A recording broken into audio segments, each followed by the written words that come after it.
Hello, everybody. Thank you for tuning in to the Liberty Report.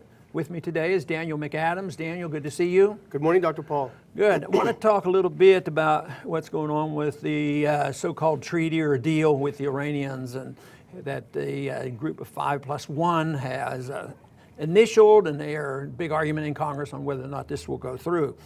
But then the ducks are lining up, who's for it and who's against it, and one might think, if they look at the superficial news and say, well, Netanyahu is for strongly against this, so the Jews are against it, and Israel's against it, and lo and behold, we discussed this earlier on about some of the military people in our country, were strongly in supportive of it. So it's a mixed bag. But a recent article came out here. It was the 340 rabbis urged Congress to support the Iran nuclear deal. And I thought, well, that's pretty fascinating, because everybody thought Chuck Schumer spoke for the Jews.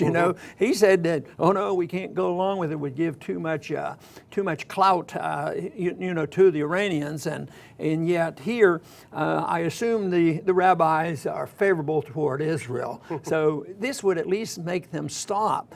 Maybe Chuck Schumer doesn't speak for the Jewish community here in this United States.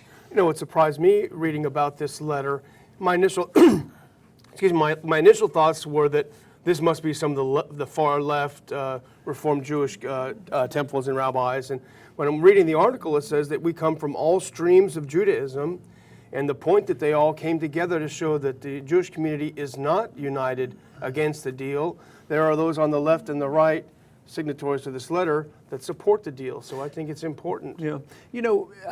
Even though my approach to these is non-intervention, extricate ourselves from the area and work toward peace, and I support this. But if you even get into the practical arguments from the Jewish viewpoint and the people who are against this deal, they may well be wrong, because it seems like under this agreement, Israel and others in the world is going to know more about what's going on in Iran. Otherwise, if they say, no, we're not going to do it, we're not going to have this, I would think this just sort of says that we're going to drive, that's their belief in isolation. Isolate people we don't like, and they'd go toward isolation. This would give more motivation, I think, to the Iranians to act on their own. So I don't even think their argument that we have to stop them because they have weapons of mass destruction and they might drop this bomb on us. It's sort of, they use the bomb, even though they don't even have one, sort of like George Bush used a bomb on Iraq, and Iraq didn't have the bomb either. Well, that's the other thing that these rabbis pointed out in their letter is their fear is that without the deal, there'll be an arms race because of the instability in the Middle East. Not knowing what the Iranians are up to could fuel an arms race, and the uncertainty could lead Iran to search for a nuclear weapon. I would think so, and maybe that's what they're doing. They're reassessing this. But the big question right now that's being discussed is what's Congress going to do. I imagine that the Senate, by majority vote, will easily vote this down. Because there are no more Republicans than Democrats, and some of the Democrats have already said they'd vote against it. The big question is can the president override a veto? But that's a mixed signal. Let's say the majority are voting it down, and then the president has to veto it, and it could be overridden, which would be a major event. I don't think that's going to happen. They're probably going to override it. But that sends sort of a mixed signal that we're not unified, and there's still questions out there.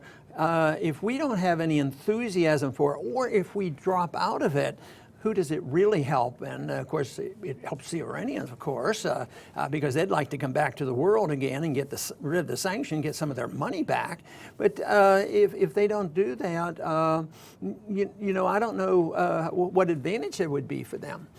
What do you think would happen? Say your scenario comes true, and it's narrowly defeats the veto is narrowly passes.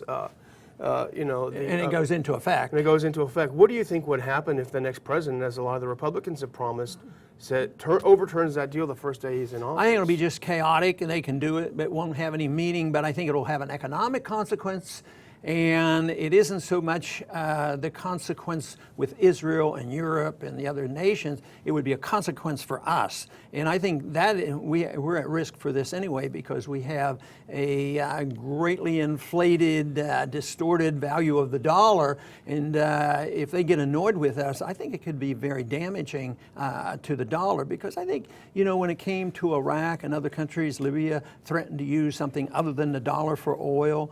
And I think what would happen, it would push them away. I think people get tired of us putting on these sanctions.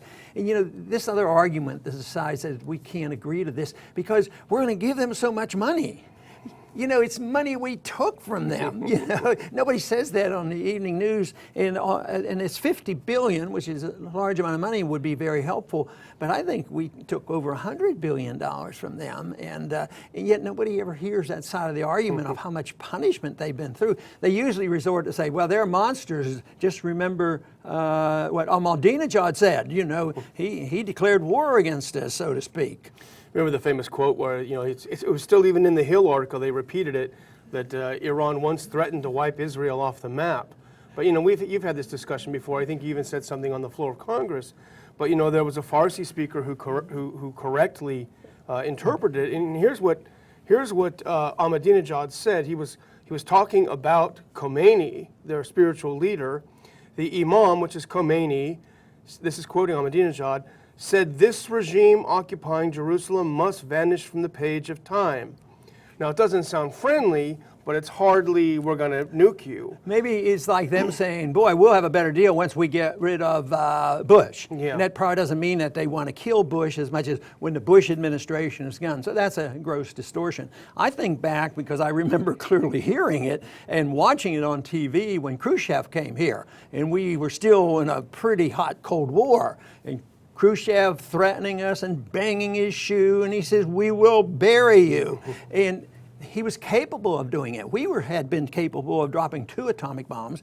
We had nukes all over the place. The Soviets had nukes all over the place, and they were quite capable of this. But you know what people did? They totally ignored it. They knew it was blowing smoke, But here it is on this thing. They use it all the time, and yet what do our diplomats say?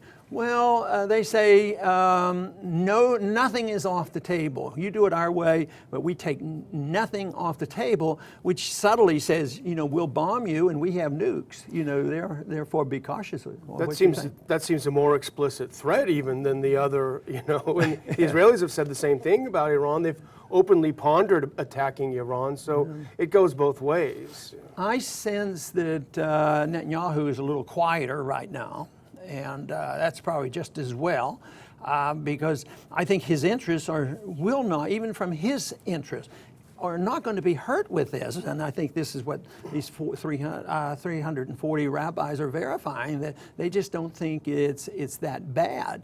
But some now are postulating that the greatest threat is going to be, if this thing doesn't go smoothly, will be anti-Americanism and an attack on the dollar. And Koenig, who had been the president of the World Bank, supports this issue, that there could be a movement. And we've talked frequently on this program about how our foreign policy has kept pushing Iran and Russia and different countries in the opposite direction. So something like this may catapult this, where there will be a lot more people rejecting the dollar, and there will not be this guarantee of dollar hegemony. All they have to do is quit using dollars. See, we have this privilege of printing dollars, and they don't get used in circulation here and disturbing prices here as much as they could, but it goes to international trade. Now, if the dollars aren't going to be used, people say, hey, what am I going to do with my dollars? They've already, in many ways, send their money over here and buy real estate.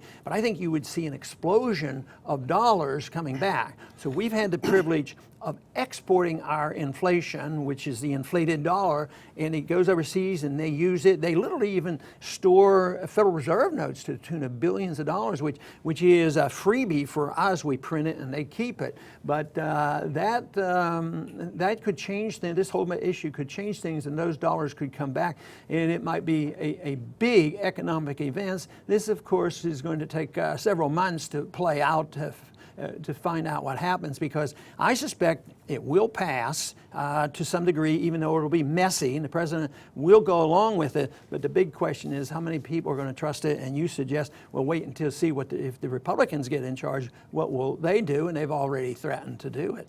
What's interesting about this theory that, you know, could hurt the dollar's hegemony, it was even picked up by John Kerry. Now, we had a piece on the Institute's website written by Finian Cunningham where he quotes Kerry saying, and this is a quote, "If we turn around and nix the deal and tell the Allies you're going to have to obey our rules and sanctions anyway, that is a recipe very quickly for the American dollar to cease to be the reserve currency of the world."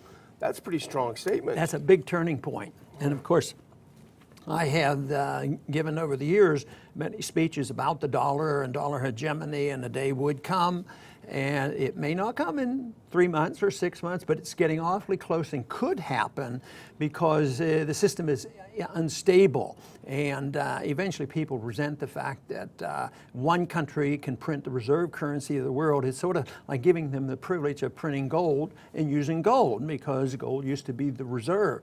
But this is entirely different, and it looks like we have the benefits economically and militarily, and we have the control, and we're the powerhouse, and we have this philosophy of we are exceptional, and we have an obligation to push ourselves. We talked the other day about the Cheneys writing a book and saying that we have to use power, we have to do this, and we have to rebuild the military.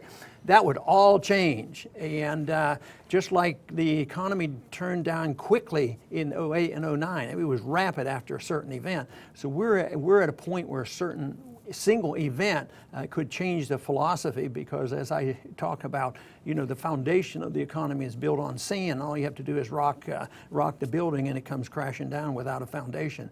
But it is not built on sound economic policies. It's built on debt, and it's built on debt that is monetized by the government printing money.